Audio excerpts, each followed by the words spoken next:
My first, acquaintance with the Outer Harbor was in the late 50s, going there with my father, who had a little construction company with one other guy, and on Fridays they took all their construction debris in the back of his pickup truck to the Outer Harbor and they dumped it. They just dumped it wherever. I don't remember there being like a gate to go through or any kind of anything. And I would go with them. I loved going with them because I liked to look around out there because it was so fascinating to me. I just thought it was normal. I didn't know that your waterfront was not supposed to be burning and stinking with piles of garbage here and there and dead, every now and then a dead bird, usually a gull.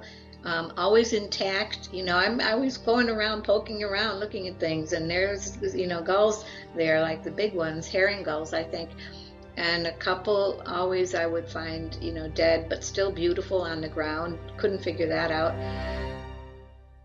And then the smell, there was a particular smell that was, that I later found out is aniline mixed with, with burning fires and with some other chemical that was produced by the industries, but aniline dye was definitely coming from buffalo color, and it's a sweet smell.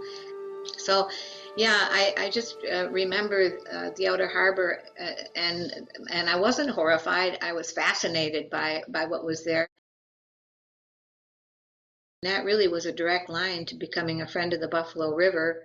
Back in the beginning, when we first formed, we were really responding to the Great Lakes Water Quality Agreement, and the goal is to restore and maintain the chemical, physical, and biological integrity of the waters of the Great Lakes. The Binational Commission named, like in 1987, 42 areas of concern around the Great Lakes. And Buffalo has two of them, the Niagara River, which includes the lakefront, and the Buffalo River.